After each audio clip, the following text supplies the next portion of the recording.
بالله من الشيطان الرجيم.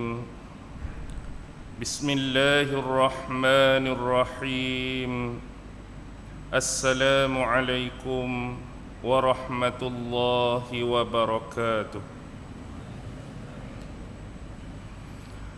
الحمد لله رب العالمين، وبه نستعين على أمور الدنيا والدين، والصلاة والسلام على أشرف الأنبياء والمرسلين وعلى آله وصحبه أجمعين. سبحانك لا علم لنا إلا ما علمتنا إنك أنت العليم الحكيم. قال رب اشرح لي صدري ويسر لي أمري واحلل عقدة من لساني يفقه قولي. اللهم يسر ولا تعسر. اللهم صل على سيدنا محمد وعلى آله وصحبه وسلم، ولا حول ولا قوة إلا بالله العلي العظيم. أما بعد. Alhamdulillah, syukur kehadrat Allah Subhanahu wa ta'ala kerana dengan limpah kurnia, rahmat, kasih sayang dan inayah daripada Allah Subhanahu wa ta'ala, alhamdulillah, pada malam ini kita sama-sama ditempatkan oleh Allah Subhanahu wa ta'ala pada sebaik-baik tempat, masjid ini. Dan mudah-mudahan Allah jualah yang menempatkan kita juga pada sebaik-baik tempat di akhirat kelak di sisinya, insya-Allah. Tuan-tuan, puan-puan, hadirin hadirat, muslimin muslimat yang dirahmati sekalian, berbekalkan masa yang ada, marilah sama-sama kita membaca, merenung, menghayati dan mentadabbur sepotong ayat yang difirmankan oleh Allah Subhanahu wa ta'ala di dalam surah Al-An'am, merujuk ayat yang ke-6 yang mana Allah Subhanahu wa ta'ala berfirman, A'udzu billahi minasy syaithanir rajim. Alam yarau kam ahlakna min qablihim min qarnin makkannahum fil ardi ma lam numakkin lakum wa arsalna as-samaa'a 'alayhim midrara wa ja'alna al-anhara tajri min tahtihim فأهلكناهم بذنوبهم وأنشأنا من بعدهم قرنا آخرين. Surah Al-An'am ayat yang ke-6. Di dalam firman ini Allah mengatakan, Alam yarau kam ahlakna min qablihim. Tidakkah mereka memerhati dan memikirkan berapa banyakkah daripada generasi-generasi umat manusia yang terdahulu sebelum daripada mereka, yang telah kami hancurkan, yang telah kami binasakan, yang mana generasi tersebut telah kami teguhkan kedudukan mereka di atas muka bumi, yang mana keteguhan tersebut tidak kami berikan kepada kamu. Wa arsalna as-samaa'a 'alaihim midrara, dan kami mencurahkan ke atas mereka daripada langit hujan yang turun mencurah-curah. Wa ja'alnal anhara tajri min tahtihim, dan kami menjadikan sungai-sungai itu mengalir di bawah mereka.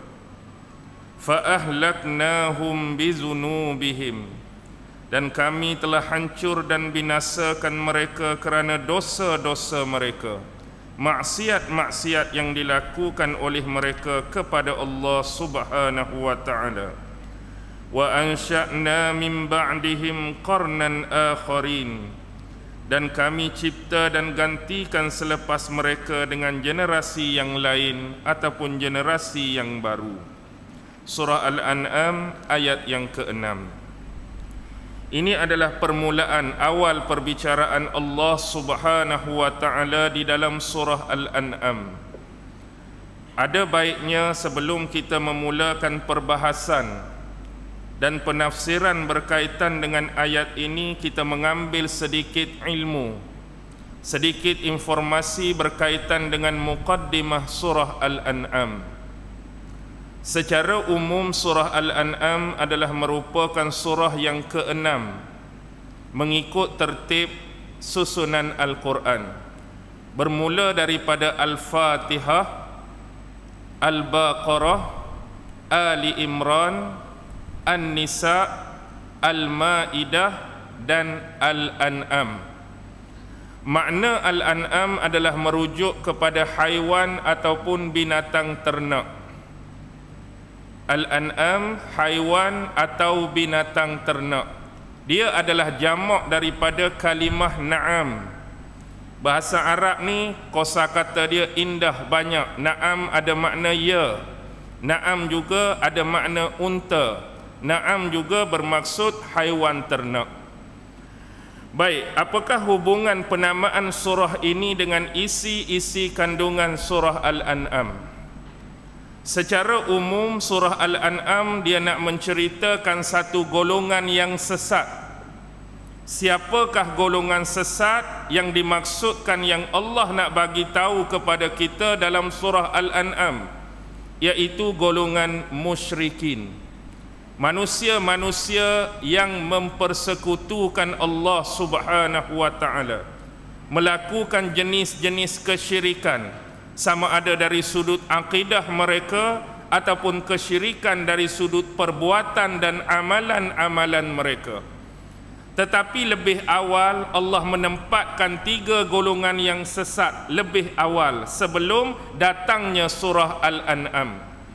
Kalau kita nak bagi faham secara mudah, dalam surah Al-Baqarah Allah menceritakan golongan sesat yang namanya Yahudi.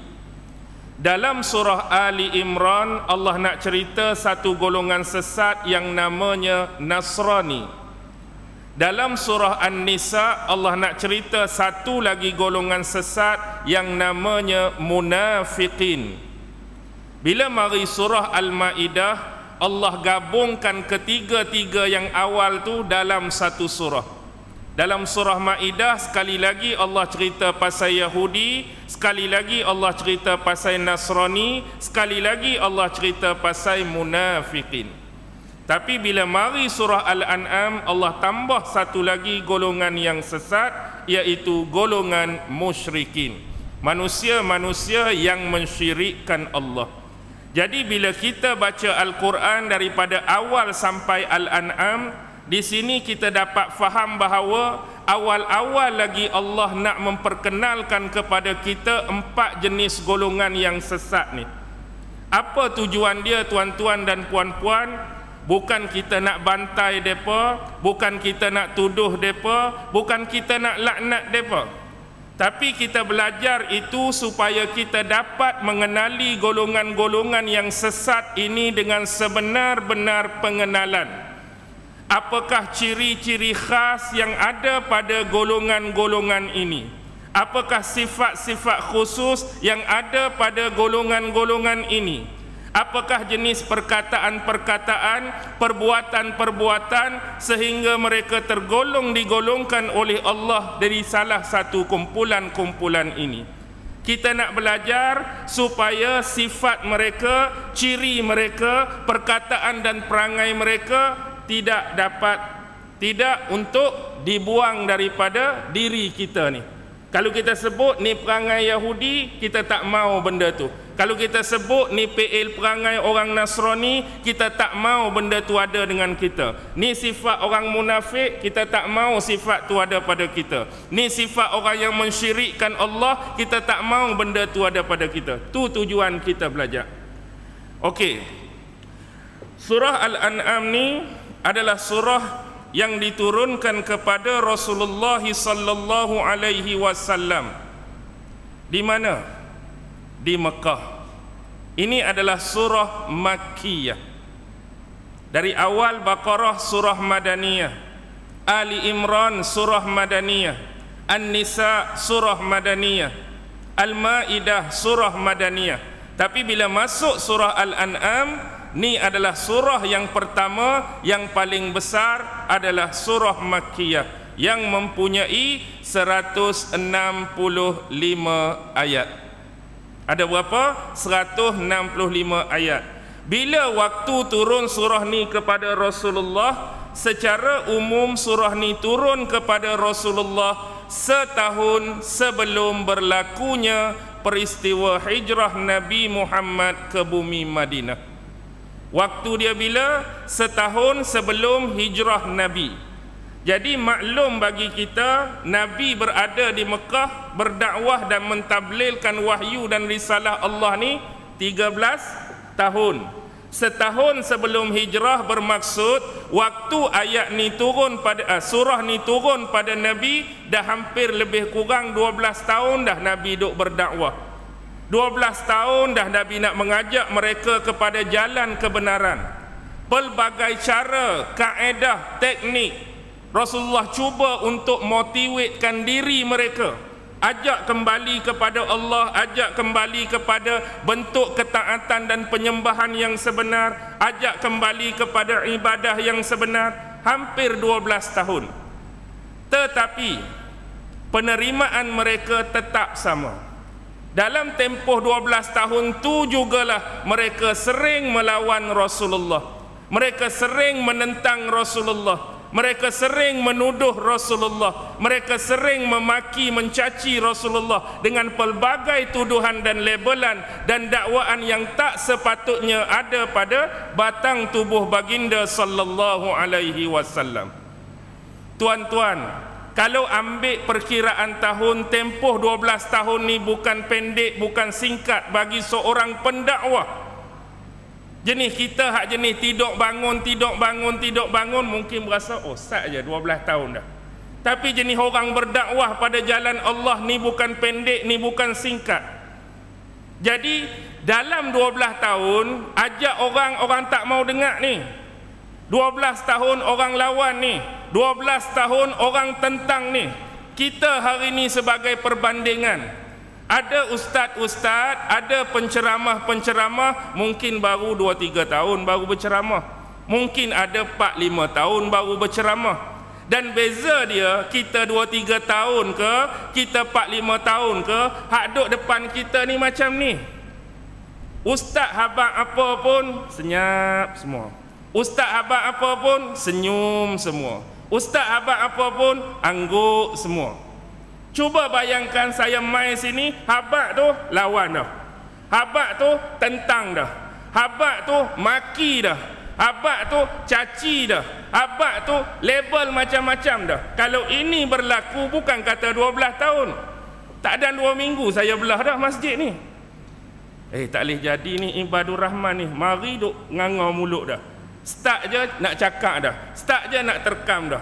Fed up dah aku, putus asa dah aku. Kita, tapi ni amanah, ini misi tanggungjawab yang perlu dilakukan oleh Rasulullah. Dalam hati, jiwa dan perasaan Rasulullah, kalau boleh nak semua orang masuk Islam, memeluk Islam, beribadah kepada Allah, melakukan ketaatan kepada Allah dengan cara yang sebenar, dengan cara yang paling betul. Tapi itulah hakikat yang diterima oleh Rasulullah daripada golongan-golongan yang menentang dan melawan dakwah baginda. Baik, surah ini diturunkan pada waktu malam. Kalau kita belajar ilmu ulumul Quran, konteks turun satu-satu surah atau ayat siang atau malam, surah ni turun pada Rasulullah pada waktu malam. Dan surah ini turun selepas surah Al-Hijr. Dalam Al-Quran ada satu surah nama Al-Hijr. Turun surah tu dulu, lepas surah Al-Hijr barulah diturunkan surah Al-An'am kepada baginda sallallahu alaihi wasallam. Dan konteks penurunan surah Al-An'am ini diturunkan oleh malaikat Jibril alaihi salam dengan diiringi oleh 70,000 malaikat. Waktu surah ni turun, Jibril diiringi oleh 70,000 malaikat, menunjukkan keutamaan dan kemuliaan surah ini. Jadi kita nak buang sesetengah pandangan ataupun skeptik, pakcik-pakcik ataupun makcik duk kampung ni, bila kata Jibril turun ada 70,000 malaikat, dia ingat malaikat-malaikat ni ditugaskan jadi bodyguard, security, nak kawal surah ni turun. Takut apa? Takut tengah jalan kena ambush, kena trap, kena serkak jarang. Iblis duk tunggu, Ifrit duk tunggu, setan duk tunggu. Sebelum surah ni sampai pada Nabi Muhammad, kita sergah tengah jalan, kita rampas surah ni, kita bawa balik tempat kita, biar surah ni tak sampai. Ni skeptik, bukan macam tu maksud dia. Kalau kata dengan sebab itu, tak perlu 70,000 malaikat tu pun, cukup Jibril seorang. Kalau Iblis tengok terkencing dah kawan tu, cukup Jibril seorang cirik berik dah kawan tu. Bukan untuk security, bukan untuk jaga, tapi nak menunjukkan keutamaan dan kemuliaan surah tersebut. Jadi inilah satu-satunya surah yang panjang ayatnya, yang diturunkan secara hampir keseluruhan. Berbeza dengan cara surah-surah yang panjang dan besar turun. Tengok Al-Baqarah, tengok Ali Imran, tengok An-Nisa, tengok Al-Maidah. Surah besar, surah panjang, tapi turun sikit demi sikit sehingga membentuk satu surah. Tapi surah Al-An'am hampir lengkap keseluruhan diturunkan kepada Nabi Muhammad. Ada beberapa ayat yang dikategorikan sebagai ayat-ayat madaniyah, beberapa ayat. Contoh, kalau tuan-tuan merujuk kepada tafsir Al-Jami' li Ahkamil Quran. Siapa punya kitab ni? Imam Al-Qurtubi, seorang mufassir yang muktabar. Dalam tafsir Imam Al-Qurtubi disebutkan ada dua adalah ayat madaniyah. Pertama ayat 91, yang kedua ayat 141. Dua ni ayat madaniyah.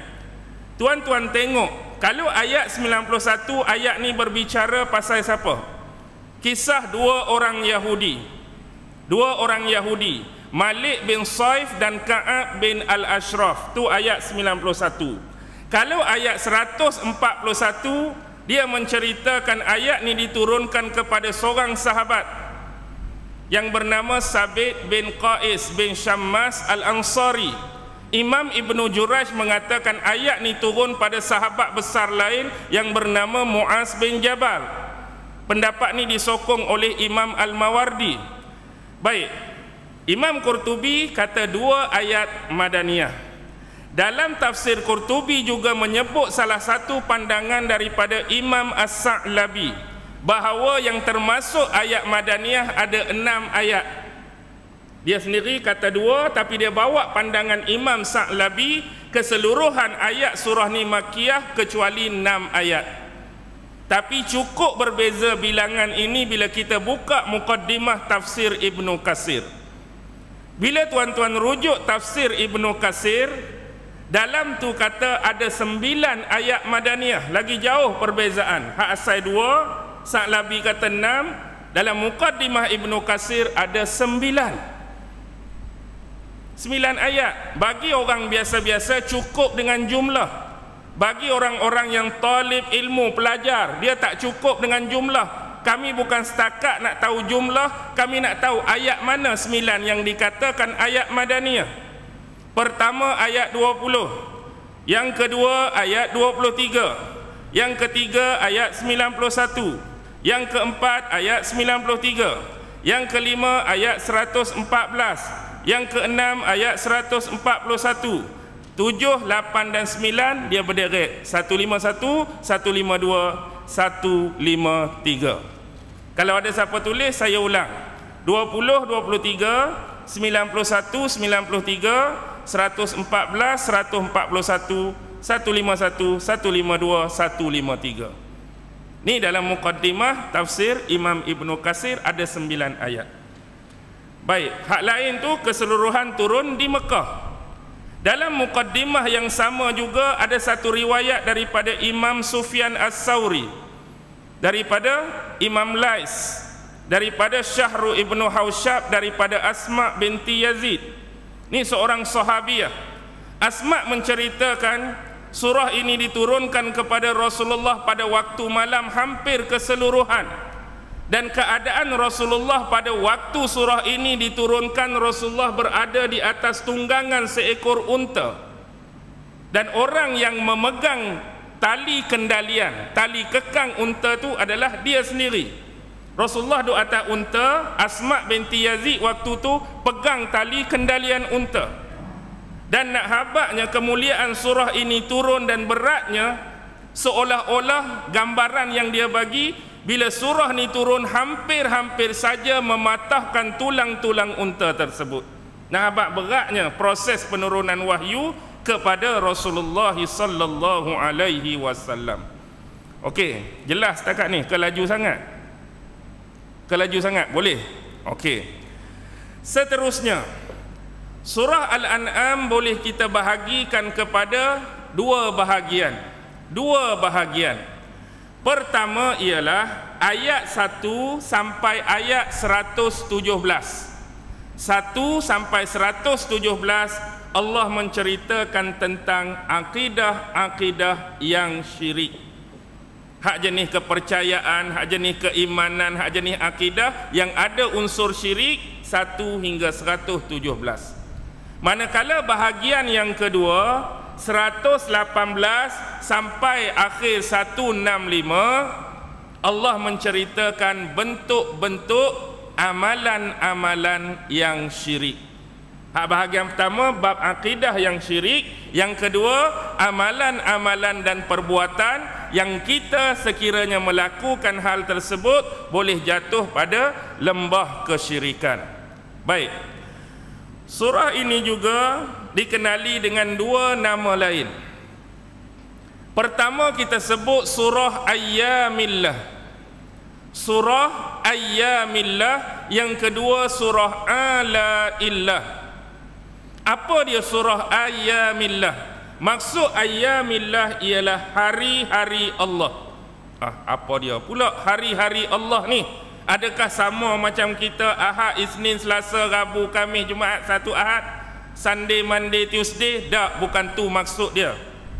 Surah Ayyamillah, hari-hari Allah, merujuk kepada mana-mana ayat di dalam Al-Quran yang Allah menceritakan tentang sejarah ataupun peristiwa yang pernah berlaku kepada umat-umat terdahulu. Tu maksud dia. Merujuk kepada umat-umat sebelum Nabi Muhammad sallallahu alaihi wasallam. Contoh umat Nabi Nuh, umat Nabi Hud, umat Nabi Saleh, umat Nabi Ibrahim, hak sebelum Nabi Muhammad. Yang mana sifat yang ada pada umat tersebut mengalami isu dan kes yang sama sebagaimana dihadapi oleh Nabi Muhammad pada waktu dan ketika itu. Nabi Muhammad waktu tu berdakwah, ditentang, ditolak. Jadi umat sebelum tu pun sama. Nabi Nuh berdakwah, umat dia tentang, umat dia tolak. Mari Nabi Hud pun umat dia tentang, umat dia tolak. Kes yang sama, isu yang sama. Jadi bukan setakat isu penolakan, tapi lebih jauh Allah memberikan ayat-ayat Ayyamillah ini adalah merupakan peringatan dan ancaman. Allah cerita apakah nasib yang berkesudahan kepada mereka. Umat Nabi Nuh duk lawan sampai satu tahap Allah musibahkan mereka, Allah hukum dengan banjir yang besar. Beringatlah. Jadi nak suruh kita hak hidup lah ni hak duk lawan Nabi ni beringat. Hak dulu depa lawan tu musibah yang Allah kenakan. Umat Nabi Hud dia mari tiupan angin, birihin sorsorin, angin yang bersuara gemuruh, angin yang dingin sejuk sesuai dengan tubuh mereka yang besar, kulit mereka tu yang mereka pernah sebut, yang Allah sebut dalam Quran kan, mana ada lagi umat yang paling kuat sama macam kami. Action dia. Jadi Allah bagi ujian pun sama dengan cabaran kekuatan mereka. Seolah-olah mereka memberikan cabaran kalau datang azab daripada Allah dengan kekuatan fizikal dan tubuh kami ni, kami mampu menahan azab tersebut. Wak mari angin je pun. Cuaca pula dalam keadaan sejuk, lingkup satu padang pasir. Habis. Peringatan, ancaman. Kalau kamu lawan, boleh jadi kena musibah yang macam ni. Mari pula Nabi Soleh dengan cara tersendiri, hukuman dia, kaum Lut, Allah balik bumi. Macam-macam dah sebelum ni. Sebelum ni.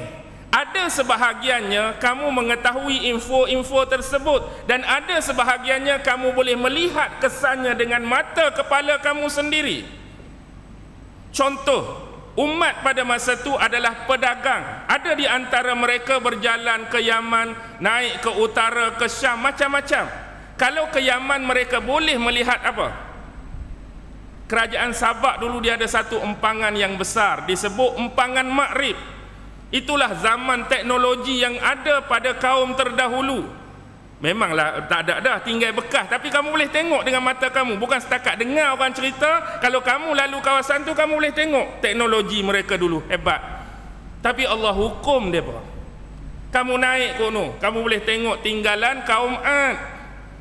Kamu boleh tengok tinggalan kaum Samud. Kan dalam satu hadis pernah menceritakan Rasulullah dan beberapa sahabat pernah melewati tempat kaum Samud itu diazab. Rasulullah berjalan dengan agak cepat. Rasulullah mengenakan apa? Kain di atas kepala baginda. Ni tempat yang Allah azab, ni tempat yang Allah laknat. Mereka boleh saksikan tempat tu. Kaum Samud di Petra, tempat-tempat diukirkan gunung-gunung tu. Ada lagi tinggalan sejarah. Hak kamu dengar info, hak macam Nabi Nuh tu kita dengar saja-saja. Tapi ada yang kita dengar, kita boleh tengok tinggalan tu hari ni. Inilah peringatan dan ancaman. Tak berasa ke diri kita ni buat benda-benda, contoh yang melibatkan kesyirikan dan penentangan kepada Allah, takut dan gerun dengan benda-benda macam ni. Kalau yang kedua disebut surah Ala-Illah. Surah Ala-Illah bermaksud nikmat-nikmat kurniaan, pemberian-pemberian Allah. Ini termasuk dalam konteks ayat-ayat Makkiyah yang nak mengajak tauhid kepada Allah. Bila Allah nak memperkenalkan diri dia, antaranya ialah melalui nikmat-nikmat tu. Nak suruh orang kenal dia. Ni aku Allah, Tuhan kamu yang menciptakan kamu. Sebelum kamu meminta sesuatu daripada aku lebih awal mengurniakan apa yang tak terfikir oleh kamu. Sejak kamu dalam kandungan ke contoh, bila kamu lahir ke contoh, bila kamu bayi membesar, macam-macam nikmat yang kamu boleh tengok, yang kamu boleh lihat pada diri kamu sendiri, pada alam semesta, pada dunia ni, pada langit, pada tu, pada ni. Sebab Allah nak memperkenalkan diri dia, supaya kita ni bertauhid kepada dia. Jadi banyak ayat-ayat yang berupa nikmat daripada Allah Subhanahu wa taala. Okey, jelas nak bagi mudah faham. Baik. Ada 3 perkara penting dalam surah Al-An'am. Baik, yang pertama, satu, dia semua ada 7. Setiap 3 tu ada 7, yang kedua ada 7, yang ketiga ada 7. Jadi yang pertama ialah dalam surah ni Allah nak menceritakan 7 bentuk-bentuk kekeliruan dan kesamaran yang dikemukakan oleh musyrikin Mekah kepada Rasulullah sallallahu alaihi wasallam, dan dijawab satu persatu oleh Allah kekeliruan dan kesamaran tersebut. Okey, itu yang pertama. Yang kedua, dalam surah ini juga Allah mengajarkan kepada kita 7 cara, 7 kaedah, 7 teknik bagaimanakah cara yang terbaik untuk menyampaikan ilmu daripada Al-Quran ni. Hak mana ilmu-ilmu yang ada dalam Al-Quran ni, Allah bentangkan 7 cara bagaimana kita nak sampaikan dengan cara yang paling baik kepada orang lain. Baki lagi, kalau kita tak mau guna 7 cara tu tak ada masalah. Kalau kita ada kaedah sendiri, teknik sendiri, itu harus digunakan. Mungkin depan saya ni ada golongan guru kan? Ada tak golongan guru? Cuba angkat tangan sikit. Seorang ke cikgu? Allah. Kalau malu nak angkat tangan, nak habaq. Kalau kita nak buat RPS, rancangan pengajian harian tu, tekan kaedah tu, Saya ingat beratus dah lah ni. Nama round robin lah, nama tu. Semua ni kalau buka balik round robin tak ada. M2P tak ada. Semua tak ada ni. Tapi harus dah nak guna, harus. Sebab itu adalah gaya, kaedah dan cara kita nak berinteraksi dan tackle murid dalam kelas. Untuk nak bagi poin dan tajuk tu sampai pada murid, hang gunalah kaedah apa pun. Janji sampai. Keharusan mengguna tu. Tapi dalam ni nak habaq, Allah nak sebut 7 cara yang paling baik untuk kita bagi penyampaian tersebut. Dan yang ketiga, 7 sebab kenapa musyrikin Mekah masih tetap tegar dan keras dengan kekafiran mereka. 7 sebab. Pasal apa Nabi duk habaq pun tak dengar, Nabi buat habaq pun duk lawan. Apa yang jadi hati mereka ni keras? Ada 7 benda yang tertampan sehingga tak boleh menarik mereka kepada keimanan. Itu antara 3 yang mengandungi 7 yang penting. 9-7 minit. Boleh faham dah tu mukaddimah? Nak masuk ayat pula ni. Okey, ni baru masuk ayat. Alam yarau kam ahlakna min qablihim min qarnin. Alam yarau, tidakkah mereka ni merujuk pada siapa? Golongan tadilah. Mereka ni, tidakkah mereka, yakni golongan-golongan musyrikin di Mekah tu. Ayat ni khusus diturunkan untuk mereka. Tetapi dalam ruang lingkup secara umum, ayat ini boleh diguna pakai bagi sesiapa yang mempunyai ciri-ciri dan sifat sama seperti mereka dulu. Bayangkan kalau hidup di zaman kita ni, ciri-ciri yang ada pada musyrikin zaman Nabi, sifat-sifat yang ada pada zaman Nabi tu duk ada lagi dekat umat pada hari ni. Ayat ni boleh diguna pakai secara umum, tetapi khususnya untuk musyrikin pada masa itulah. Okey. Ya raw. Apa beza kalau kita bahasa Melayu ni bila sebut lihat, pandang, ada beza tak? Contoh, saya memandang, saya melihat. Apa perbezaan dia? Bagi kita rasa sama tak? Saya memandang, saya melihat. Bagi kita sama. Tapi bahasa Arab ni ada nazar, pandang. Yarau, pandang. Tapi nazar ni lebih kepada pandang saja-saja. Pandang, tengok benda tu. Tapi kalau yarau, kamu pandang, kamu fikir, kamu renung. Ada beza. Kalimah tu walaupun kita sebut pandang, melihat. Yarau ni bukan setakat kamu perhati, kamu fikir, kamu renungkan benda tu. Biar masuk sampai sini.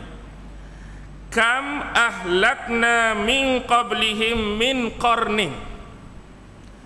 Berapa banyakkah daripada generasi umat-umat sebelum kamu ini yang telah kami hancurkan dan kami binasakan.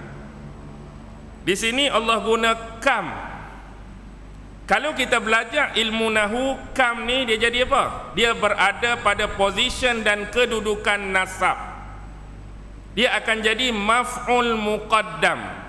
Maf'ul muqaddam bagi kalimah alam yarau ke maf'ul muqaddam bagi kalimah ahlakna. Dia akan jadi maf'ul bagi kalimah ahlakna. Hak selepas dia tu. Kam ahlakna bukan maf'ul bagi alam yarau. Why? Sebab lafzul istifham. Kam tu lafaz istifham, sama sekali tidak boleh beramal dengan perkara ataupun perkataan sebelumnya. Tapi dia hanya boleh beramal dengan perkataan selepasnya. Kam, nak poin dia, ahlakna, generasi yang kami binasakan tu poin dia. Kerana apa mereka dibinasakan? Kerana mendustakan Allah. Kerana mendustakan ayat-ayat dan firman Allah. Kerana mendustakan utusan-utusan kami daripada kalangan Nabi-Nabi dan Rasul. Sebab tu kami musnahkan mereka, sebab tu kami binasakan mereka. Tu dia punya poin. Baik. Min qarnin. Apa maksud qarnin? Qarnin, kalau terjemahan dia bagi, tidakkah engkau memikirkan dan memerhatikan berapa banyakkah generasi umat manusia? Qarnin, generasi. Baik. Keindahan kosakata bahasa Arab ni, walaupun dia bermula daripada huruf yang sama, qarnin, qaf, ra, nun, tapi makna dia boleh pi macam-macam. Sebagai contoh, qarnin juga boleh membawa maksud menghubungkan. Qarnin boleh bawa maksud menghubungkan. Contoh, hadut depan saya ni. Hadut depan saya ni, ini dinamakan Al-Quran. Ada tak huruf-huruf tadi pada qarnin? Dalam sebutan Al-Quran tu, ada tak huruf qaf, ada ra, ada nun? Ada tak? Ada. Al-Quran kita nak eja tu ada huruf qaf, ra, nun. Maksud di sini ialah menghubungkan, yakni kitab ataupun mushaf Al-Quran ini adalah menghubungkan ayat-ayat Allah sehingga membentuk satu kitab. Yang kedua, makna qarnin juga boleh jadi makna tanduk. Tanduk dalam surah Al-Kahfi ada 4 bab yang dipisahkan. Bab yang pertama Ashabul Kahfi, bab yang kedua 2 pemilik kebun, bab yang ketiga Nabi Musa dengan Nabi Khidir, bab yang keempat Ya'juj Ma'juj dan Zulqarnain. Zulqarnain, ada tak qaf ra nun yang memiliki 2 tanduk qarnain? Banyaklah riwayat ni pasal apa kata Zulqarnain. Antara yang disebutkan, dikatakan dahi Zulqarnain ini dia sedikit berbonjol. Dahi dia tu berbonjol 2. Jadi ni kata Zulqarnain. Ada riwayat lain kata kerana pemerintahan dia tu luas, menjangkaui timur dan barat, dia digelar Zulqarnain. Ada kata setiap kali dia menyertai misi medan peperangan, topi perang yang dia pakai tu ada tanduk. Wallahu alam hak mana betul ataupun tiga-tiga tak betul, ada yang paling betul di sisi Allah pun wallahu alam. Saya cuma datangkan why dia digelar Zulqarnain berdasarkan riwayat-riwayat tersebut. Jadi boleh jadi makna tanduk. Yang ketiga, qarnin juga boleh jadi makna salah satu ibadah kita hak dalam rukun Islam tu, hak ujung sekali, iaitu ibadah haji. Kita kan sebelum nak pi haji ni, nak pi umrah, jadi kita pi tabung haji, orang-orang tabung haji dia punya speaker tu cerita tak, kalau tuan-tuan nak pi buat haji, antara haji yang boleh kita buat antaranya haji tamattu', ada haji tu nama haji ifrad, ada haji nama tu haji kiran. Haji kiran pun qaf ra nun tuan-tuan. Qaf ra nun maksudnya masih menghubungkan, dengan kata lain kita boleh buat ibadat haji dan ibadat umrah dalam satu masa. Tu haji kiran, kita dah sebut kiran tu. Baik, makna qarnin juga boleh merujuk kepada kurun. Kita dah sebut kurun lah ini. 1 kurun, 2 kurun, 3 kurun, tempoh masa tertentu. Nisbah pada kita hari ini 1 kurun berapa? 1 kurun berapa tahun? 1 kurun berapa tahun 1 kurun? Weh, takkan tak ada siapa tahu pun 1 kurun berapa tahun? 100 tahun kan? 1 kurun 100 tahun, 1 dekad 10 tahun. Okey, kalau tuan-tuan buka perbahasan tafsir, contoh saya ambil tafsir Imam Qurtubi, Kil. Ada mengatakan 1 kurun 60 tahun. Ada yang mengatakan 1 kurun 70 tahun. Ada yang mengatakan 1 kurun 80 tahun. Ada yang mengatakan 1 kurun 100 tahun. Saya ingat tu dah. Bila buka kitab Ma'alim Tanzil. Ma'alim Tanzil ni kitab tafsir Imam Al-Baghawi. Ada lagi yang lebih rendah daripada tu. Dia sebut juga 60, 70, 80, 100. Tapi ada kil 30 tahun pun dianggap 1 kurun, 40 tahun pun dianggap 1 kurun. Tu cuma kil. Tapi nak habaknya, yang 1 kurun 100 tahun, hujah ini dipegang dan dianut oleh ahlul hadis, yang menganggap 1 kurun 1 tahun. Apa hujah dalil yang mereka guna? Argumentasi yang mereka guna ialah sebuah hadis.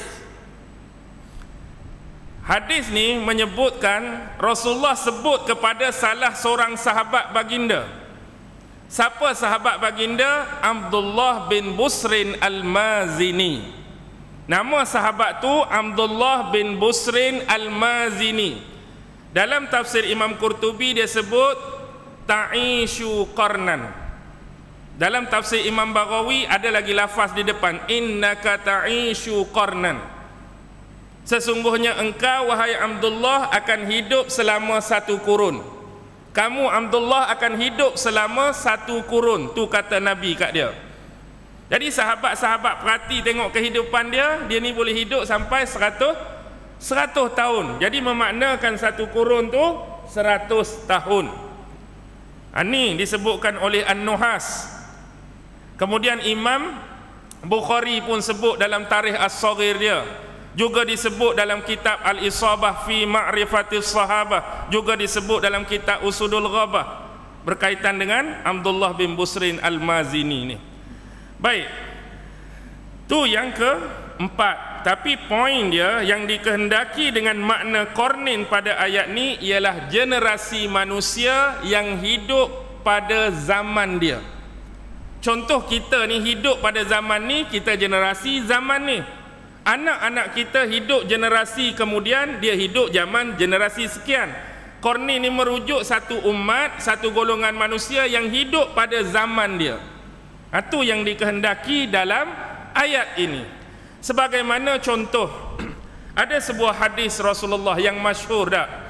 Imam Bukhari meriwayatkan hadis ni, Imam Muslim meriwayatkan hadis ni, Imam Tirmizi meriwayatkan hadis ni, Ibnu Majah riwayat hadis ni, Musnad Imam Ahmad pun ada hadis ni. Khairun nasi qarni. Sebaik-baik umat manusia adalah yang hidup pada kurun aku. Rasulullah guna perkataan qarni. Khairun nas, sebaik-baik umat manusia adalah yang hidup pada masa aku, merujuk generasi zaman tu, yakni ashabi, summal ladzina yalunahum summal ladzina yalunahum. Kemudian generasi yang keseterusnya, kemudian generasi yang keseterusnya. Memaklumkan kepada kita the golden age yang sebenar adalah zaman Rasulullah bersama sahabat, kemudian tabi'in, kemudian tabi'in. Inilah zaman sebenar keemasan Islam yang kita sebut sebagai zaman salaf yang real. Perkataan tu saya nak ambil qarni dengan maksud generasi manusia yang hidup pada masa tu. Ada juga diungkapkan sebuah syair, iza zahabal qarnul ladzi kunta fihim wa hullifat fi qarnin fa anta gharib. Ni syair. Iza zahaba, sekiranya telah pergi atau berlalu, al-qarnul lazi, yang mana kamu pernah hidup pada satu generasi. Kita ni pernah hidup pada satu generasi, tiba-tiba dah berlalu dah generasi tersebut, yang mana kamu pernah berada di dalamnya. Kunta fihim wa hullifat fi qarnin. Kemudian kalau ditakdirkan umur kamu dipanjangkan oleh Allah, kamu hidup pula pada generasi yang keseterusnya, fa anta gharib, kamu akan dianggap oleh manusia-manusia pada generasi seterusnya kamu seperti seorang yang asing. Nak faham macam ni? Lan ini kita hidup generasi kita ni, tiba-tiba seorang demi seorang meninggal dah. Kita ni umur panjang hidup lagi, masuk generasi seterusnya. Jadi kita ni akan dianggap orang asing pada generasi keseterusnya. Kalau tak faham lagi, tak faham lagi. Contohlah generasi tok kita. Generasi tok kita hidup dengan kawan-kawan dia dulu dalam satu kampung. Tapi bila masa berlalu, seorang demi seorang kawan-kawan tok kita habis dah, termasuk tok kita pun. Tapi adalah 2-3 orang tua dalam kampung tu masih lagi terus hidup. Mari generasi anak depa, bapak-bapak kita pula hidup lagi lah, katakan Allah panjangkan usia. Mari zaman kita hak cucu hidup lagi. Kalau geng-geng cucu balik ni, agak-agak tengok pakcik ni, depa kenal ke tak? Hak kawan tok dia dulu kenal tak? Kita boleh tanya pula, ada kau pakcik ni? Tak pernah nampak pun, siapa dia ni? Kebetulan kita tanya siapa tu, kemungkinan dia buka kampung ni dulu, kita je tak kenal. Dia dah jadi orang yang tak dikenali, orang asing pada generasi seterusnya kalau umur dia tu panjang.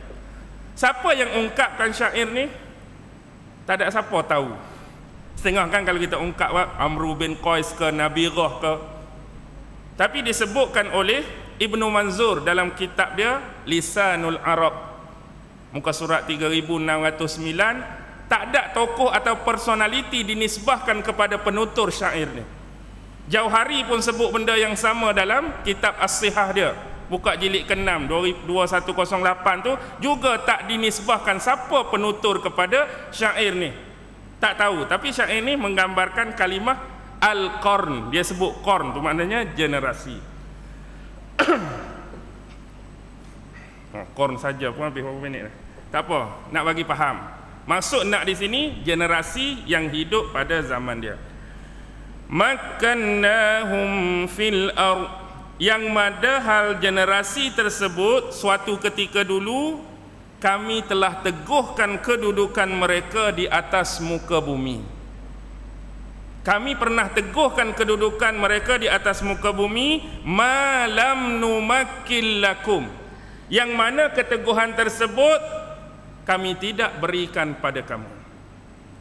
Keteguhan yang pernah mereka kecapi dan nikmati, kami tak bagi pada kamu hari ini. Ulama-ulama Ahlul Basrah mengatakan, walaupun ayat ini ditujukan kepada musyrikin-musyrikin di Mekah, tetapi keadaan dia Rasulullah dan para sahabat bersama mereka pada waktu tu. Keberadaan tu Rasulullah ada, sahabat ada, musyrikin Mekah ada. Jadi ayat seterusnya ni nak rangkum untuk semua. Ayat ni nampak ayat pernyataan. Nampak ayat pernyataan, okey? Generasi sebelum ni kami teguhkan kedudukan mereka, yang mana keteguhan tu kami tak berikan pada kamu. Nampak ayat pernyataan. Ini adalah ayat sindiran. Allah nak sindir musyrikin Mekah dalam bentuk apa? Contoh, Imam Ibnu Katsir bila dia mengungkapkan kalimah makkannahum, keteguhan yang diberikan oleh Allah, dia sebut 6 benda. Pertama, mereka dilebihkan daripada kamu kerana mereka mempunyai harta benda yang lebih banyak daripada kamu hari ini. Umat-umat terdahulu kekayaan mereka, harta mereka lebih banyak daripada kamu. First. Yang kedua, bilangan keturunan anak-anak cucu mereka lagi ramai daripada kamu. Yang ketiga, mereka mampu membangunkan bangunan-bangunan dan binaan-binaan yang hebat lebih daripada kamu. Yang keempat, mereka mempunyai kedudukan yang kuat di atas muka bumi sewaktu pemerintahan mereka. Yang kelima, mereka mempunyai pengaruh yang lebar dan luas. Bila sebut kerajaan mereka, ramai orang kenal. Sebut kerajaan mereka, ramai orang tahu apa istimewa mereka, apa kekuatan mereka. Yang keenam, mereka mempunyai bilangan bala tentera dan logistik peperangan yang lagi hebat dan besar dari kamu. Ini disebutkan dalam tafsir Ibnu Katsir berkaitan dengan kami teguhkan kedudukan mereka. Tapi dalam tafsir yang lain dia ada 2 penambahan selain 6 yang disebutkan, iaitu mereka dikurniakan Allah umur yang lebih panjang daripada kamu hari ini. Umat dahulu umur panjang-panjang, ratus-ratus tahun tu biasa. Berapa umur? 200, orang tak terkejut. Berapa umur? 300, orang tak terkejut. Kalau lah ni, berapa umur ustaz? 220. Pensan tak orang? Muka macam 60 tapi 220. Umat dulu biasa ratus-ratus. Dan satu lagi, diberikan tubuh-tubuh yang kekar, bertenaga dan besar banding dengan body size kamu pada zaman hari ini. Jadi kalau kita kumpul dah ada 8 dah. Hebat tak mereka? Hebat. Kamu hari ini ada apa? Kamu hari ini ada apa nak dibandingkan dengan mereka? Contoh zaman Nabi Nuh. Bila Allah memerintahkan Nabi Nuh buat kapal. Nabi Nuh buat kapal kat mana? Kat mana Nabi Nuh buat kapal? Atas bukit kan? Sepatut standard orang buat kapal, nak buat kapal kat mana? Secara biasa. Kat mana orang buat kapal? Tepi-tepi sumber air, tepi laut ke, tepi sungai ke. Kan kita tengok kapal-kapal besar nak launching tu, semua Hari ni hak tak menggunakan sumber kayu macam sampan kapal dulu pun, hak besi hari ni semua buat tepi laut nak launching tu. Tapi Nabi Nuh kerana buat di satu tempat yang agak terasing dan tak terfikir oleh mereka, maka tuduhan kepada Nabi Nuh apa? Gila. Gila ke apa Nabi Nuh ni? Ni buat ayat sendiri ni. Gila ke apa Nabi Nuh ni bina kapal dalam hutan? Orang bina kapal tepi sumber air. Baik. Perkataan macam ni, perkataan orang yang ada pengetahuan tentang teknologi perkapalan atau langsung tak pernah kenal kapal sebelum ni. Tuan-tuan boleh bayang tak? Apa ni duk bina kapal atas ni? Orang bina kapal macam ni. Orang yang cakap macam ni, dia sudah faham teknologi pembinaan perkapalan atau pertama kali baru nak tengok orang buat kapal? Hak mana? Memang dah ada ilmu tentang perkapalan. Kalau orang yang tak kenal kapal baru terang, dia tak akan takwil, dia tak akan bla bla bla whatever. No, kamu nak buat apa ni dengan kayu, dengan paku contoh? Kami tak pernah tengok pembinaan macam ni. Tu orang tak tahu langsung. Maksudnya mereka dah tahu pasal kapal. Teknologi mereka dah tinggi. Mereka mampu bina kapal. Kamu musyrikin Mekah hari ni, apa binaan yang kamu dah buat? Nak senang, nak bahasa orang kampung, nak sindir. Mereka boleh tengok teknologi. Kamu ada apa ini? Nak lawan aku, nak sombong aku? Apa banding kamu dengan mereka? Apa lebih kamu? Kapal besar mana dah kamu pernah buat? Berapa biji sampan dah? Tak ada pun. Jadi nak sombong buat apa? Sindir dah tu. Makan dalam. Kalau orang terasa, patut terasa dah tu. Contoh umat Nabi Hud. Umat Nabi Hud nama apa? Kaum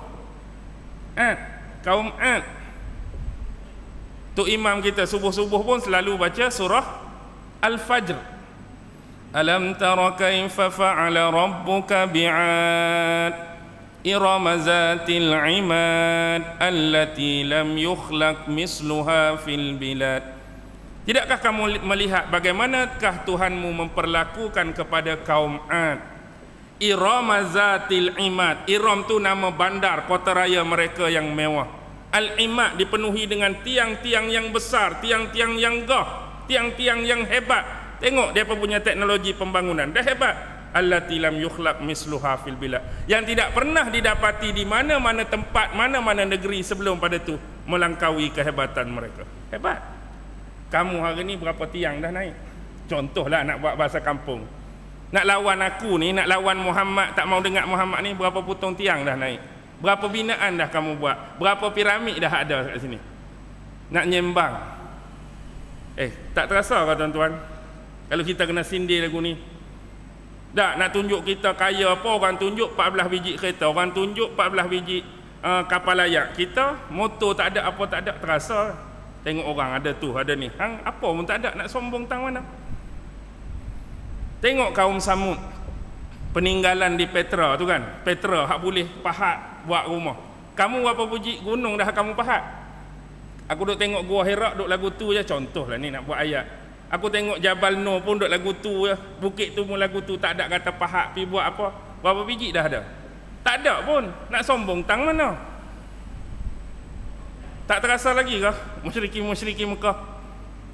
Mari pula umat zaman Nabi Ibrahim, mari pula umat zaman Nabi Musa, tengok Fir'aun, piramid tu, piramid ni, macam-macam teknologi. Zaman Nabi Yusuf ada kincir air, kamu ada apa? Bukan kata kincir air, nak dapatkan sumber air pun tak ada kamu ni.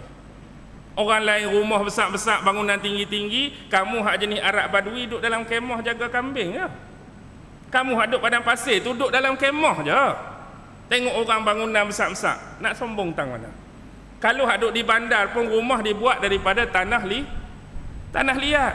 Depo tiang roman, tiang yang berukir, gambar tu gambar ni, macam-macam dah depo. Kamu tak ada apa pun. Sindir tu sindir.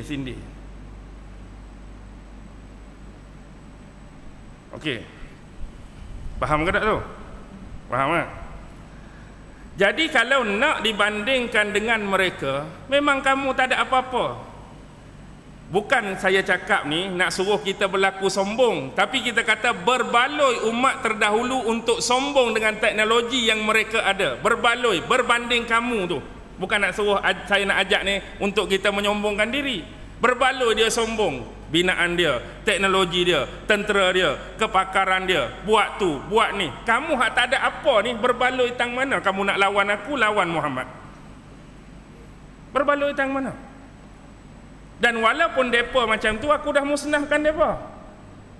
Bukan mereka boleh kekal nak menongkak langit dah. Aku dah musnahkan depa, aku dah azabkan depa, aku dah musibahkan depa. Walaupun depa ada macam-macam. Okey.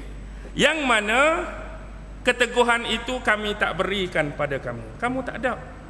Jadi dari satu sudut di sini, siapa yang lebih utama dan aula untuk dihukum? Kamu ke depa? Aula untuk dihukum. Dari sudut keduniaan, material, teknologi, mereka lebih tinggi. Kamu tak ada apa. Dari sudut Nabi, Nabi yang ada di hadapan kamu sekarang yang bersama kamu lebih mulia dibandingkan ketimbang dengan Rasul-Rasul sebelum ni. Kamu dahlah satu hal nak banding dengan mereka, tak ada apa. Nabi hak duduk dengan kamu tu hak ni paling mulia berbanding dengan hak lain. Kalau aku nak azab, hak mana agak-agak? Mereka ke kamu lebih utama aku nak azab? Tak nampak lagi perkaitan tu. Jadi siapa yang lebih utama untuk diazab? Kamu lah. Kamu.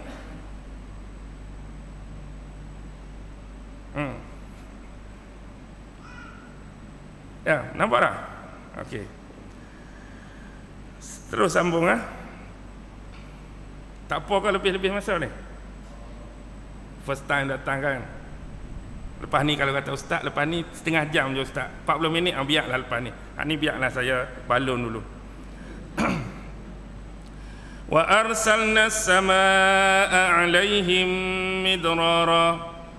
Dan kami menurunkan daripada langit ke atas mereka midrara, hujan yang air dia turun mencurah-curah. Midrara ni kalau dalam Ibnu Katsir dia kata turun secara berangsur-angsur. Midrara ni turun dalam kadar yang banyak. Midrara ni turun sewaktu hajat diperlukan kepada air tu. Macam-macam makna. Tapi poin dia nak habaq, Allah ni kepada umat sebelum ni dia menurunkan hujan, bekalan air yang mencukupi bagi mereka. Sebab itulah kalau kita tengok kerajaan-kerajaan dulu bila nak bangunkan pusat pemerintahan tu berdekatan atau jauh dengan sumber air, terutama laut atau sungai. Jauh ke dekat kalau mereka nak bina satu kota? Tengok tamadun dan sejarah, jauh atau dekat kota tu dengan sumber air. Dekat kan? Pentingnya air. Tamadun Babylon dekat dengan dua sungai. Sungai apa? Tigris dengan Euphrates. Tamadun Cina, sungai Huanghu ke sungai nama apa? Tamadun India kan, dekat sungai Indus. Tamadun mana lagi? Mesir, dekat sungai Nil. Semua tamadun besar dan kerajaan-kerajaan kita dulu pun, tengoklah ibu-ibu negeri hari ini, tak kira Kelantan ke apa, ada sungai, dekat dengan sungai. Satu, untuk kemudahan sumber air tu, nak bercucuk tanam ke, nak bagi kita sendiri ke, untuk haiwan ke, untuk kemudahan pengangkutan, jalan air pun mudah. Jadi Allah kaitkan memberikan sumber air ni daripada langit kepada mereka dengan jumlah yang mencukupi dan jumlah yang banyak. Midrara ni litaksir, nak cakap air hujan yang Allah bekalkan pada mereka tu mencukupi dan banyak. Macam ni, kalau orang Arab ni ni khusus untuk wanita dan perempuan saja. Orang Arab dia ada istilah. Satu dia sebut kepada wanita ni mizkar, satu dia sebut miknas. Apa dia mizkar, apa dia miknas? Mizkar merujuk seorang wanita yang mampu melahirkan banyak zuriat atau banyak anak. Contoh kita tanya, makcik, anak makcik berapa orang? Anak makcik ada 8 orang. Tapi 8 orang tu semua lelaki, makcik tu kata. Kalau banyak lelaki, istilah yang diberikan kepada makcik tu mizkar. Kalau tanya makcik lain pula, makcik lagu mana? Oh, makcik lebih kurang, ada lebih lagi. Kalau makcik tu 8 orang, makcik ada 10 orang. Tapi beza dia, makcik tu semua lelaki, makcik ni pula semua perempuan anak makcik. Kalau perempuan, kita keluar dia miknas. Miknas. Ataupun kalau bercampur, hak mana lagi ramai? Contoh 10 orang, 7 perempuan, 3 lelaki. Kalau perempuan ramai, juga dia digelar miknas. Kalau lelaki ramai, dia digelar mizkar. Sebab itulah dalam tafsir Ma'alim Tanzil Imam Baghawi, satu penisbahan kepada Ibnu Abbas, maksud midrara ialah mutatabi'ani fi awqatil hajat, iaitu terus menerus pada qadar yang diperlukan oleh mereka. Kamu hari ini musyrikin Mekah, apa sumber air yang kamu ada? Mereka hujan cukup, sungai ada, laut ada, bahkan lebih jauh, hak jauh nak ambil, mereka buat irrigation awal-awal. Tahu irrigation? Saliran daripada laut nak masuk dalam kota depa tu. Kalau kita biasa pergi ambil baldi 2 angkut, ambil baldi 2 angkut, penat dan melelahkan. Tapi mereka buat saliran yang kecil-kecil. Saliran ni bawa masuk air dalam kota dan ketamadunan mereka. Kamu ada apa? Kamu ni kalau jumpa satu osis, jumpa satu telaga, duk bergaduh sama kabilah tu lah. Kabilah ni kata, tengok kepada line ni masuk tanah aku ni. Kabilah ni pula, ujung tu masuk lah. Lepas tu teng duk bergaduh. Air pun kamu berebut. Tengok di Madinah, Yahudi punya tu jual air kan, dekat orang Islam, harga yang cukup mahal. Mungkin sebab peristiwa tu lah orang kata kalau barang mahal ni harga Yahudi tak. Kalau Melayu jual mahal pun harga Yahudi. Yahudi hak kena, kesian Yahudi. Yahudi jual murah je tempat dia, kita sini jual mahal, hak kena tu harga Yahudi. Lepas tu Osman beli, barulah okey sikit, lega sikit. Kamu sumber air pun berebut berbalah, tengok depa. Tengok apa Firaun kata. Firaun kata kan, hak bab sungai tu tak, dalam surah apa? Zukhruf. Tolong cek kalau saya tersilap ayat. Zukhruf ayat 51. Qala ya qaumi, berkata Fir'aun, wahai kaumku, alaysa li mulku Misra, bukankah aku ini penguasa dan pemerintah Mesir? Wa hadhil anharu tajri min tahti afala tubsirun, bukankah sungai ini mengalir di bawah pemerintahanku, tidakkah kamu melihatnya? Qala ya qaumi alaysa li mulku Misra wa hadhil anharu tajri min tahti afala tubsirun. Zukhruf 51. Kalau silap ayat ke silap baris ke tolong betulkan. Maksudnya dia nak habaq sungai-sungai itu mengalir di bawah pemerintahan dia. Kamu ada apa? Pemimpin kamu hari ini? Tak ada. Okey. Midrara juga adalah kalimah apa? Wazan apa? Mif'al. Mator tu dari sudut. Sebab tu orang sebut apa? Darral halib yadirru. Kalau orang tu perah susu, bila dia perah tu turun yang mencurah-curah. Dia guna kalimah darra. Ada orang perah susu, perak, tik tik tik. Tu tak panggil darra tu. Hak darra ni perak zru, perak zru, perak zru. Darral halib, cara pengaliran dia. Ni hujan pun hujan yang cukup, hujan yang banyak. Wa ja'alnal anhara tajri min tahtihim, dan kami juga menjadikan sungai-sungai mengalir di bawah mereka, di bawah pemerintahan mereka. Ayat ni ada unsur majaz tak? Ada unsur majaz tak agak-agak? Kami menjadikan sungai itu mengalir di bawah mereka. Ada unsur majaz. Siapa mengaji balaghah kat sini? Kita mengaji balaghah bab majaz kan? Majaz ni ada dua. Satu majaz lughawi, satu majaz akli. Majaz lughawi biasa bincang bab isti'arah dengan majaz mursal. Tapi majaz akli ni dia perlukan alaqah dan qarinah. Dia ada alaqah dan qarinah untuk menghubungkan. Alaqah dia antara ada sababiyah, ada makaniyah, ada zamaniyah, ada masdariyah, ada fa'iliyah, ada maf'uliyah. Contohlah kita ambil majaz akal. Majaz akal ni meletakkan satu aktiviti atau perbuatan kepada satu benda atau seseorang, tapi pelaku yang sebenar bukan kawan tu. Kita sebut seolah-olah pelaku kepada aktiviti itu kepada satu nama, satu benda, konteks masa, konteks tempat, tapi dia bukan pelaku sebenar. Kita nak sebut orang lain ataupun hak lain. Contoh, as-sababiyah ni macam ni. Kalau majaz akli terkait dengan as-sababiyah, macam arahan Fir'aun kepada Haman supaya bina bangunan yang tinggi. Tujuan dia apa? Dia nak naik tu, dia nak tengok Tuhan Musa kan. Wahai Haman, binakan kepadaku bangunan yang tinggi. Perintah daripada Fir'aun kepada Haman. Jadi ayat tu poin dia tuju pada Haman. Haman dianggap sebagai pembina bangunan tinggi tersebut.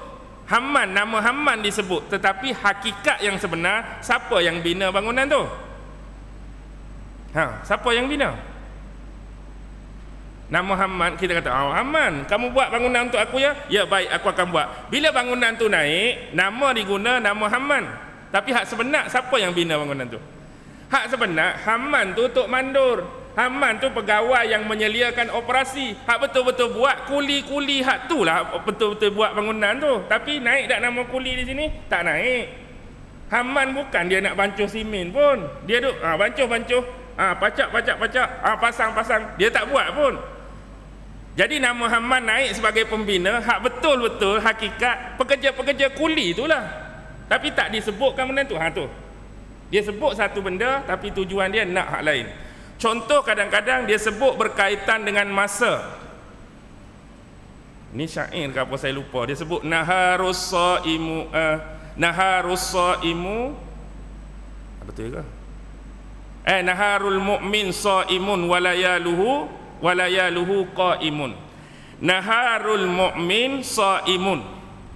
Keadaan siangnya seorang mukmin dalam keadaan berpuasa, walayaluhu qaimun, dan keadaan malam seorang mukmin ialah bangun malam, tak kiralah tahajud ke ibadah lain. Jadi ni dia majaz akli, dia pi pada tempoh masa. Masa dia malam dengan siang. Tapi dia sebut apa? Nahar dengan shaim, layal dengan qaim. Pelaku dia hak sebenar mukmin tu. Tapi seolah-olah kita nampak pelaku tu waktu tu. Bukanlah pelaku tu siang, waktu siang tu yang berpuasa. Bukan waktu malam tu yang bangun malam. Siapa yang bangun malam? Siapa yang berpuasa? Siapa? Orang mukmin hak melakukan benda tu. Tapi dia tertutup dengan sifat tadi. Seolah-olah dia sebutkan di sini, kita akan nampak pada ayat tu waktu siang tu jadi pelaku berpuasa. Tak, waktu dia tak boleh puasa. Orang tu puasa. Ada juga merujuk, macam ayat ni, merujuk kepada tempat. Tempat. Dia guna tempat tapi nak benda lain. Macam surah Yusuf ke? Was'alil qaryah. Maka bertanyalah mereka kepada kampung. Kampung boleh cakap tak? Was'alil qaryah. Ada terjemah kampung, ada terjemah bandar. Jadi bertanyalah mereka kepada bandar, bertanyalah mereka kepada kampung. Poin dia bertanya tu bandar ke penduduk bandar tu? Hak betul, kita nak tanya kampung ke nak tanya orang kampung? Nama orang kampung naik ke tak naik? Tak naik. Bertanyalah kamu kepada kampung. Hak sebenarnya sebut nama kampung, tanya orang kampung tu. Kalau makna dia bandar, bertanyalah kepada bandar. Hak nak tanya orang dalam bandar. Macam juga kes ayat ni. Kami jadikan sungai itu mengalir di bawah mereka. Kaitan dengan syurga lebih kurang. Dijanjikan oleh Allah kepada manusia-manusia yang beriman dan bertakwa, tak kira lelaki, tak kira perempuan, dalam syurga kelak mengalir di bawahnya sungai-sungai. Mengalir di bawahnya sungai-sungai. Poin di sini dia guna perkataan sungai tu. Betulnya poin dia nak apa? Poin dia nak apa? Poin dia hak mengalir tu bukan sungai. Hak mengalir tu air hak duduk dalam sungai tu. Jadi dia guna sungai yang mengalir. Sungai tu seketul itu dia tak boleh mengalir sungai tu. Sungai tu ni sungai, dia tak boleh pergi kok tu, tak boleh pergi kok ni. Hak mengalir tu sungai ke air hak duduk dalam sungai. Ni kata majaz tu. Air hak duduk dalam sungai. Macamlah selalu nak mudah faham lagi hak kita sebut macam ni. Oh, makcik Limah dah meninggal dah, makcik Limah. Pasal apa makcik Limah meninggal? Aksiden. Pakcik Din pula, pakcik Din kencing manis. bahasa harian kita. Pasal apa meninggal? Accident. Pasal apa ni? Tapi pelaku sebenar kepada kematian mereka siapa? Naik tak nama Allah? Tak ada. Kita kata accident. Kita dah faham bahasa tu. Ini termasuk majaz. Pasal apa? Kencing manis. Di sebalik itu hakikat kematian mereka, Allah ambil nyawa mereka dah sampai masa. Tapi kita tampan pada benda ni. Macam apa? Accident. Kencing manis. Jantung. Tu. Itu majaz lah. Okey. فَأَهْلَكْنَاهُمْ بِذُنُوبِهِمْ, dan kami telah binasakan mereka akibat dosa-dosa yang dilakukan oleh mereka. Apa dosa mereka? Tadilah mendustai Allah. Kadang-kadang ada sampai tahap menafikan kewujudan Allah dan pencipta, menafikan ayat-ayat Allah, menentang nabi-nabi dan utusan Allah. Tapi akhirnya ada macam-macam ni, kami dah binasakan mereka. Sebab antaranya yang mereka buat ialah melakukan kesyirikan kepada Allah dan mengabaikan syariat ke atas mereka. Mereka buat syirik kepada Allah, lepas tu ada peraturan-peraturan yang diberitahu pada mereka, mereka tak buat benda tu. Mereka mengabaikan perintah dan syariat tu. Jadi poin di sini, kami hancurkan mereka bukan sebab mereka ada anak ramai. Tak salah pada anak ramai tu. Kami hancurkan mereka bukan sebab mereka boleh bina bangunan-bangunan yang tinggi. Kami hancurkan mereka bukan mereka sebab ada senjata macam-macam. Kami hancurkan mereka bukan sebab mereka ada landscape pemerintahan yang luas timur dan barat. Tak. Kami hancurkan mereka dengan sebab-sebab tadi, tak seiring. Tak padan dengan nikmat yang aku bagi, kamu syirik pada aku. Nikmat banyak aku bagi, kamu lawan aku. Nikmat banyak aku bagi, aku hantar utusan nak beri kemudahan pada kamu, nak ajak kamu, kamu lawan dia. Hak lebih jauh lagi, umat terdahulu bunuh nabi-nabi mereka. Kita tak boleh nak. Kita setakat nak bunuh orang jahat rasa berbaloi, nak bunuh orang buat dosa rasa baloi. Nak bunuh nabi ni tak retilah tahap mana hati dan jiwa orang tu. Nak bunuh nabi, mereka sanggup, dan itu pun berlaku dalam sejarah. Sebab itulah mereka dihancurkan. Kamu hak hidup hari ni tak mau bertaubat ke? Tak mau kembali pada Allah ke? Kamu nak jadi macam mereka ke? Wa ansha'na min ba'dihim qarnan akharin, dan kami akan cipta dan jadikan selepas mereka generasi yang lain, generasi yang baru. Itulah yang akan terjadi, silih berganti sebelum tiba waktu yang dimuktamadkan oleh Allah, kiamatnya dunia ini. Allah nak abad setiap generasi itu akan saling bergantian. Qarin juga bermaksud iktiran, maksudnya mengiringi satu generasi kepada generasi yang lain. Contoh, habis generasi hari ini, apa pun yang berlaku, apa pun yang jadi, Allah akan ganti generasi yang lain. Anak kita pula, apa pun hak mereka buat, Allah akan ganti generasi cucu kita pula. Apa pun hak mereka buat, Allah akan ganti generasi cicit. Sampailah dunia ni kiamat. Selagi tak kiamat, akan ada generasi demi generasi. Tapi di sini adalah peringatan generasi terdahulu supaya tidak berulang. Mari umat Nabi ni duk lawan, mari umat Nabi ni duk lawan, mari umat Nabi ni duk lawan. Aku tak mau benda yang sama berlaku. Ni Nabi terbaik yang ada pada kamu ni. Fikirlah sikit, beringatlah sikit, renunglah sikit, tengoklah sikit. Ni kita hak zaman tak ada Nabi ni lagu mana? Dulu apa pun Nabi abang, ni tak boleh ni, zaman Nabi ada. Ni kamu buat ni salah, Nabi perbetulkan. Ni kamu buat ni tak betul, Nabi luruskan. Hari ni siapa nak perbetulkan kita? Kebanyakan ada memandai-mandai, mengagak-agak, mereka-reka, menisbah-nisbah. Ini peringatan untuk kita bersama. Moga-moga dijauhkan daripada hal tersebut. Tak mau jadi umat yang dihancurkan oleh Allah, lebih-lebih lagi mengandungi kesyirikan. Hak kecil, hak halus, hak tak nampak, berkaitan dengan akidah, lagi-lagi berkaitan dengan amalan-amalan dan perbuatan kita. Contoh, kalau saya nak tarik sikit, hak kita kata 7 kekeliruan dan kesamaran. Tuan-tuan tengok ayat 7, ayat 8, ayat 9. Ini adalah permintaan-permintaan tak masuk akal. Mereka minta, ayat 7 tu, mereka minta proses penurunan wahyu berlaku depan mata mereka, baru mereka nak percaya dan beriman. Oh, bukan main-main. Muhammad mari, bla bla bla bla, pompang-pompang.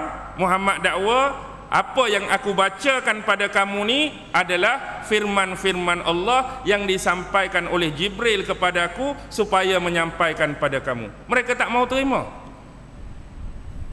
Entah-entah yang menyampaikan kepada kamu setan ke, yang membisikkan kepada kamu jin ke, dengan alasan untuk menolak. Lepas tu apa yang kamu cakap tu sumber dia kami tak boleh cek. Kamu hanya sebut mari pang pang pang pang, ni wahyu daripada Allah. Apa confirmation dan pengesahan nak buktikan tu? Kami tak boleh cek. Kalau kamu baca kitab mana-mana, kami boleh rujuk. Apa yang kamu sebut tadi? Muka surat 36. Ya, betul. Ni tak ada sumber. Kamu bercakap, kamu kata kamu wahyu tu, tang mana sumber dia? Sebab proses penurunan Al-Quran tak sama macam Taurat. Taurat turun sekaligus kepada Nabi Musa, siap bertulis. Kalau apa-apa pun boleh rujuk balik, boleh cek. Ni mari pang pang pang, kami nak rujuk kat mana ni? Ni wahyu daripada Allah. Jadi sebab itulah mereka jumpa Nabi Muhammad, mereka minta waktu nak turun firman Allah, waktu nak turun wahyu kepada Nabi, biar benda tu berlaku depan mata kami, baru kami percaya. Tahap tu mereka minta. Dari sudut litera dan zahir nampak baguslah, nak sumber bukti. Oh, bagus ni musyrikin Mekah ni. Dia tak percaya kalau cakap-cakap, dia nak tengok turun depan depa. Kan ni? Apa dia? Walau nazzalna alaika kitaban fi qirtasin falamasuhu bi aidihim. Boleh sentuh pula. Mereka nak tengok Jibril turun. Nampak nu Jibril daripada langit turun bawa kitab. Jibril duk turun dah, bawa kitab. Lepas tu Jibril mengesahkan pula bahawa aku adalah Jibril, utusan dan malaikat daripada Allah. Inilah kitab yang kamu minta tu, yang siap tertulis pada lembaran dan helaian kertas. Ini adalah sah dan terbukti daripada Allah, dan Muhammad ini adalah sebenar-benar pesuruh Allah. Barulah kami beriman. Sampai tangga tu. Tapi nak darah tu tak? Falamasuhu bi aidihim. Tak cukup. Sebab kalau benda tu berlaku depan mata kami, mungkin kami disihir oleh Muhammad. Tiap kredit dia. Inilah idrakul basari ila idrakul bashar. Dia tak berhenti pada capaian penglihatan. Mungkin kalau kita minta macam tu kat Muhammad, dia guna kuasa sihir dia guna manipulasi, dia boleh datangkan gambaran tu. Dia pun contohlah ni. Ni payah ni geng jenis geng viral sekarang tak. Orang nak habaq lagu lain, dia faham lagu lain. Jadi masa dia buat ke kita jadi nampak gambaran tu. Kita ni dah disihir. Nampak Jibril, nampak orang pegang kitab. Tak cukup. Sebab tu dia kait dengan falamasu bi'aidih. Kamu boleh capai dengan panca indera. Mungkin kami disihir ni. Kalau betul kami hak Quran buat turun tadi, bagi kat kami. Bagi macam ni baru puas hati. Kulit dia macam ni, kami boleh belek, kami boleh cek, kami boleh nilai. Sungguh. Kalau setakat tengok lagi, mungkin mata kami dimanipulate. Sampai tahap tu dia nak tolong cek. Apa kebodohan di sini? Tuan-tuan, secara zahir nampak bagus. Kami tak akan beriman selagi penurunan proses Quran tu berlaku depan mata kami. Baguslah kita nampak, nak bukti. Tapi kebodohan dia terselah, antaranya ialah umat masa tu dikenali sebagai umat yang ummi. Ummi ni apa dia? Tak erti baca, tak erti menulis. Bahkan Rasulullah dinisbahkan an-nabiyyal ummiyah. Jadi apakah keperluan, apakah faedah, apakah bermanfaat seseorang yang minta satu kitab wahyu daripada Allah yang siap tertulis, sedangkan dia sendiri baca pun tak erti, tulis pun tak erti. Minta nak kitab turun depan mata. Bila bagi kitab, hang tu tak erti baca, hang tu tak erti tulis. Apa manfaat minta benda ni? Macam saya, tuan-tuan tahu dah saya tak erti baca, tiba-tiba buat action. Ones, ambil kitab kat saya satu. Kalau boleh hak nipis-nipis tu tak main lah saya, hak jenis tebal-tebal saya. Agak-agak kawan tu nak bagi tak? Memang kita dah dikenali tak reti apa. Tak ada keperluan nak bagi pun. Kecuali atas sebab lain. Dia nak ukur sentimeter ke, nak timbang berat gram, kilogram ke, tu lain. Ni ambil sembang nak buka, nak baca, nak syarah. Setahu saya kawan tu huruf ni tak reti apa, tiba-tiba minta kita. Tak ada keperluan orang nak bagi. Lepas tu dia minta apa pula? Kesamaran kedua, tengok ayat ke-8. Tak cukup Muhammad seorang, kalau boleh biar turun ke atasnya malaikat, biar ada malaikat seorang lagi. Nak lagu tu pula. Muhammad tu Rasulullah, malaikat pula turun. Jadi apa-apa kalau Muhammad habaq, malaikat boleh confirm terus kat kami. Contoh, ni aku terima wahyu, aku nak sampaikan pada kamu wahyu daripada Allah yang aku terima. Macam mana encik malaikat? Betul tak yang Muhammad baca tu wahyu? Ni contoh. Betul. Aku sebagai malaikat mengesahkan tu adalah benar. Barulah kami boleh beriman. Ada confirmation, ada pengesahan. Nampak kan? Ataupun membantu setiap dakwah Nabi, ataupun sekurang-kurangnya memberi amaran kepada orang yang tak mau beriman. Tadi kamu minta tanya aku benar ke tak benar. Aku dah mengesahkan dia Nabi yang sebenar, wahyu yang dia baca tu sebenar. Kamu tak mau beriman lagi. Aku ni malaikat, nak kena tak? Sekurang-kurangnya bila ada malaikat bagi ancaman tu, kami jadi takut lah. Kami mesti beriman. Ayat dia punya bagus. Lah sekali beriman ke tak? Tak beriman juga. Hak lagi, dia tak mau terus Nabi Muhammad. Kalau bolehlah kami ni, Muhammad ni manusia macam kami. Rambut sama hitam, duduk sama rendah, berdiri sama, bangun sama tinggi. Kalau boleh, kalau nak lantik Rasul ni, biar dia tu bukan spesies kami lah, hak lagi mulia. Sekurang-kurang malaikat sebagai Nabi untuk kami. Action lagi. Jadi Muhammad sisih tepi dulu sebab manusia macam dia. Allah kata, kalau aku nak lantik malaikat sebagai Rasul, la ja'alnahu rajula. Aku kena buat dia macam seorang lelaki. Aku kena rupakan dia rupa bentuk seorang lelaki. Kalau kamu nak malaikat, faham ke tak tu? Allah kata, kalau aku nak jadikan Rasul dari kalangan malaikat untuk kamu, aku kena rupakan malaikat tu dalam rupa seorang lelaki. Tu lazim. Banyak ayat Quran sebut. Waktu Nabi Ibrahim disampaikan berita gembira nak dapat Nabi Ishak, malaikat datang rupa sebenar ke rupa seorang lelaki? Rupa seorang lelaki. Wahai Ibrahim, aku nak sampaikan berita gembira, kamu akan dapat seorang anak. Waktu tu dua-dua, Ibrahim dan Sarah, umur dah berusia lanjut. Sarah pula dikenali sebagai wanita yang mandul. Umur dah tua dah, mandul lagi, tiba-tiba mari berita kamu akan dikurniakan anak. Tak gembira? Tak terkejut lah? Terkejut lah tuan-tuan. Kita hari ni hak boleh beranak, terkejut. Contoh, ada seorang pakcik umur 95, bawa makcik umur 90. Makcik kamu ni pasal apa? Demam ni. Pi cek-cek doktor panggil. Pasal apa? Saya pun nak kata pun jadi sebuah salah. Makcik mengandung ni. Tak, ni nak habaq, bukan kata mandul. Hak pernah beranak sebelum ni, dengan usia dia 90, doktor kata makcik mengandung. Terkejut beruk kawan tu. Hak tu pun kita terkejut. Hak memang boleh beranak ni, hak memang mandul. Umur pula lanjut. Tak apa. Kami lepas ni nak pergi pada tempat anak saudara kamu. Siapa anak saudara Nabi Ibrahim? Siapa anak saudara Nabi Ibrahim? Yang dia keluar sekali daripada Babylon dulu. Nabi Lut lah. Nabi Lut tu anak saudara Nabi Ibrahim. Tapi hak ni bukan berita gembira dah. Hak ni berita menduka citakan. Kami diutuskan untuk mengazab dah tu. Jumpa Nabi Lut, rupa sebenar ke rupa lelaki? Sampaikan kaum Lut minta tetamu Nabi Lut kan. Handsome-nya mas tetamu hang Nabi Lut. Dia bukan orang Penang sebut hang, saya nak membahasakan. Dia pula minta tetamu Nabi Lut yang sebenar malaikat, dia nak buat kerja terkutuk tu lah. Maryam sewaktu nak sampaikan berita dia akan dapat anak, Jibril datang, rupa sebenar ke lelaki?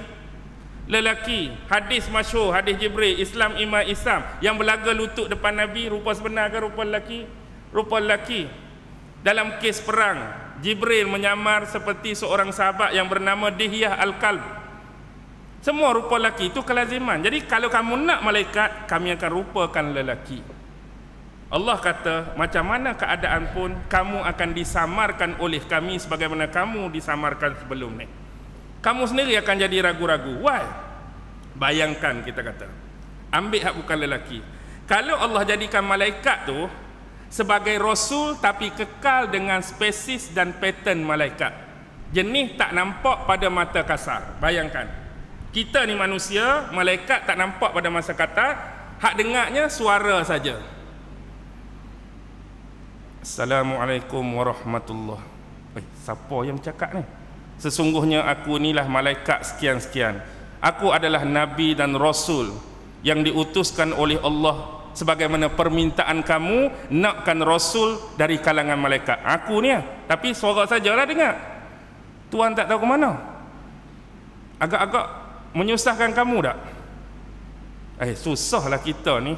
Kita nak tanya masalah fiqh ke, kita nak cari nabi kita pun tak tahu duduk mana. Jenis tak nampak kan? Kadang-kadang mungkin duduk depan kita tapi mana nabi ni nak tanya ni? Mana rasul nak tanya ni? Kadang-kadang bunyi duk aku ada ni duk menyandak bawah pokok ni mai sini nak tanya. Dengar suara duk situ baru boleh pi. Dan kalau keadaan macam ni dia boleh terdedah kepada penipuan. Contoh kalau syaitan tengok ke, ni peluang. Malaikat tak nampak, aku pun dia tak nampak. Jadi contoh syaitan akan pi, Assalamualaikum, aku ni rasul kamu, padahal syaitan dah tak nampak. Semalam aku tersilap, aku habaq dekat kamu, benda ni haram, sebenarnya benda ni halal. Semalam aku habaq babi tu haram, sebenarnya babi halal. Semalam aku habaq arak tu haram, arak tu halal. Contoh, benda tu boleh jadi. Syaitan nak tipu sebab dia pun tak nampak setakat suara. Tambah-tambah kalau jumpa dengan Nabi kita pukul 1 pagi tepi kubur. Lalu kebetulan ada orang mati ziarah habis tahlil pun lalu pukul 12 pukul 1, kebetulan Rasul pun duduk tengah duduk situ. Assalamualaikum, mai mana malam-malam ni? Agak-agak ke mana? Suara saja. Contoh kita nak bagi mudah faham. Menyusahkan. Kalau kata pula nampak tapi rupa dia yang sebenar, tak dirupakan bentuk lelaki, yang tingginya, yang besarnya memenuhi bumi, susah ke senang agak-agak? Kita hak kecil macam semut, wahai Rasulullah kena dongak, kawan ni pula kena tunduk, nak buat apa pun payah. Kita pula jadi segan. Aku malulah Rasul baru kita ni, sikit punya besar, sikit punya garang, kita nak bercakap pun payah. Payahlah berkomunikasi dengan jenis tak sama. Kamu akan cakap macam tu pula. Tadi kamu yang action minta malaikat. Kalau kata malaikat rupa lelaki macam kita, tapi Allah masih kekalkan pattern kemalaikatan dia, juga bermasalah. Sebab malaikat tak makan tak minum. Peliklah Rasul kita ni, muka tu lebih kurang kita dah, tapi tak makan tak minum. Kita ni nak dijadikan hidup dia sebagai sunnah ikutan. Sudahlah kali ni. Lepas tu tak tidur, tak letih. Peliklah sudah kita. Kemudian tak kahwin, tak berketurunan. Kerah dalam kain saja kita ni lagu ni. Faham tu tak? Kita nak jadikan hidup dia tu. Kalau bayangkan tak makan, mampu tak tuan bertahan? Dia tak minum, dia beribadah 24 jam. Tak mampu kita nak ikut dia. Jadi menyusahkan kamu pula. Lepas tu time jihad. Jom kita berperang, dah sampai masa berjihad. Dia pula dengan pattern malaikat dia, orang tikam pun transparent, orang tikam pun tak tembus. Kalau lagu ni syok kat dia lah. Dia suruh kita berjihad, dia suruh kita perang. Orang buat apa dia tak jadi. Kita nak mampu pun dia jadi kamu cakap macam tu pula. Tak ada dalam tafsir, tak ada dalam tafsir. Ni kita nak bagi faham saja. Faham-faham lah. Okey. Itulah yang jadi macam-macam. Ada 4 lagi benda tu. Kalau tuan-tuan baca surah ni, perhati betul-betul, faham betul-betul, insya-Allah dapat sesuatu benda yang berbeza. Jangan sesekali langkau satu-satu ayat sehingga dapat pemahaman yang terbaik. Setengah orang tu dia rasa agak-agak faham, ayat lain dah. Agak-agak faham, ayat lain dah.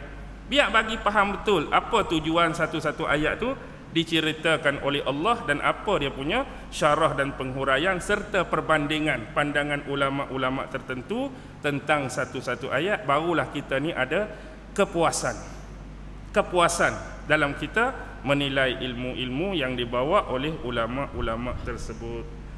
10-6 minit dah, boleh berhenti dah saya kira ni. Cikgu biasalah, lepas ni nak buat RPS pula kan, rancangan pengajar harian esok ni kena balik buat pula. Okey, saya ingat setakat ni, dan minta maaf lah kalau saya terlupa tadi depan mukaddimah untuk mengucapkan terima kasih kepada pihak masjid, terutama pengurusi dan AJK kerana sudi menjemput saya. Kira jujurnya first time lah ni menjejakkan kaki ke masjid ni dan bagi kuliah di sini. Dan insya-Allah kalau ada masa yang sesuai, kita akan datanglah kalau dijemput. Tak tahulah lepas ni belakang saya, lama ni 2 jam ustaz ni, tak payahlah. Pakai sekali ni sudahlah. Ikut tuan-tuan lah tu. Tuan-tuan tak. Saya orang Pelawar datang insya-Allah kalau ada masa. Jadi saya berhenti di sini. Apa yang terbaik tetap datang daripada Allah. Yang lemah, yang kurang, selalu tersalah, selalu tersilap, tu tak ada orang lain, diri saya sendiri. Wabillahi taufiq wal hidayah. Wassalamualaikum warahmatullahi wabarakatuh. A'udzu billahi minasy syaithanir rajim. Bismillahirrahmanirrahim. Allahumma innaka ta'lam anna hadhihi al-qulub qad ijtama'at ala mahabbatik waltaqat ala ta'atik wa tawahhadat ala da'watik wa ta'ahadat ala nusrati syari'atik. Fawasqillahumma rabitataha wa adim wuddaha wahdiha subulaha wamla'ha binurikal ladzi la yakhbu washrah suduraha bifaidil imani bik wa jamilit tawakkuli alaik wa ahyiha bima'rifatik wa amitha ala syahadati fi sabilik innaka ni'mal maula wa ni'man nasir. Wa sallallahu ala sayyidina Muhammad wa ala alihi wa sahbihi wa sallim walhamdulillahi rabbil alamin. Allahu akbar.